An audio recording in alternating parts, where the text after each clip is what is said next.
Finally po, sumikat na po ang Haring Araw pagkatapos po ng sunod-sunod po namang mga bagyo. Sana po ay magtuloy-tuloy na po ang paganda po ng panahon at marami po talagang pinsala at marami pong dapat asikasuhin at gawin ng mga taong nasalanta ng bagyo.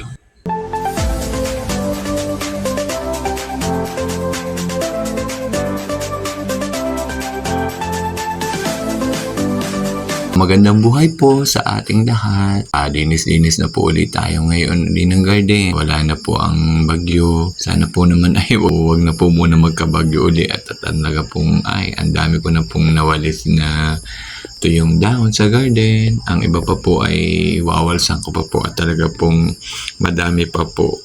Talaga pong dini naman po sa garden. Ang pinaka nawalis ko lamang naman po o nililinis ay pong mga tuyo pong dahon na nagpapatakan po galing po din sa nakatanim pong kuban at saka po ng mangga.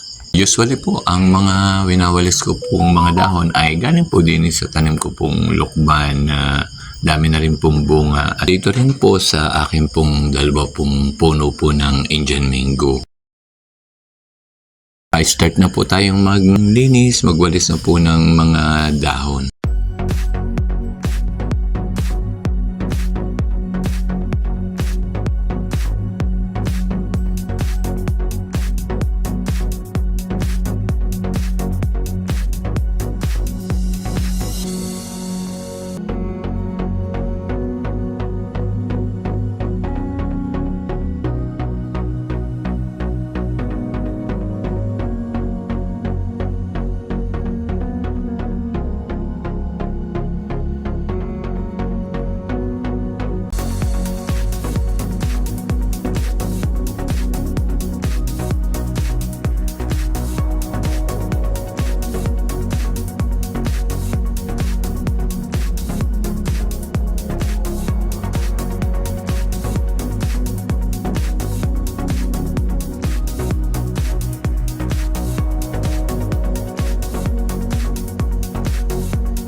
Ito po ang mga nawalis kong dahon, inipon ko po muna. Mamaya ko naman po wawalsan yun naman po ang kabilang side. Unti-unti lang po, hinay-hinay po at talaga po namang marami pong dahong walisin.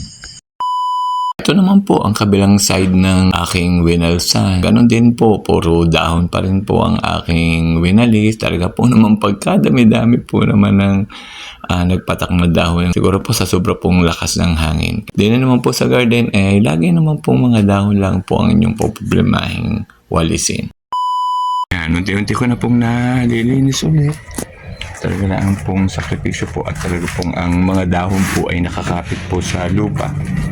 Ay unti-unti lang po. Hindi naman po kailangan na magmadali. Nalilinis po yan. Maayos po natin ang garden. Yan po. Malinis-linis na po. Kaunti na po ang aking lilinisin. Yan, nilinis ko na po ang paligid po ng mini pool. Yan, medyo basang-basa pa po ang kapaligiran at talaga po namang matindi po ang naging pag-ulan Ito po ang mini pool. Inalsan ko po namang nagpatakpon dahon. Kaya yan po ay puro tubig ulan. Pwede pong lumigo. Masarap din po yan lumigo sa ulan. Malamig po yan. Sabi ko nga po sa sarili ko, sa bawat bagyong dadaan sa garden, alam ko iba't iba pong pinsala ang idudulot. Meron pong matindi at meron pong hindi naman po masyado. Ano man po ang mangyari, patuloy ko pa rin pong aalagaan at pagagandahin po ang aking garden. Ang garden po ay para ding ating buhay. Madami pong unos at bagyo ang dadaan sa aking garden. Kailangan lang po nating magpakatatag at manalig po tayo sa ating poong may kapal na hindi po tayo pababaya. Marami pa pong pagsubok ang ating haharapin. Hindi lang po ang kalikasan. May mga personal po sa buhay. Pero alam po natin sa sarili na maging matatag lang po tayo ay malalampasan po natin. At sa bawat pagsubok pong iyan, may liwanag din po tayong makikita na magbibigay po sa atin ng pag-asa. Para pong pagkatapos po ng bagyo, sumisikat naman po uli ang araw. At bawat pagsikat po ng araw, may bago po tayong pag-asang nakikita. Kaya po, hindi po tayo susuko, patuloy po tayo lalaban. Ano man po ang dumating na pagsubok, ay haharapin po natin ng matatag.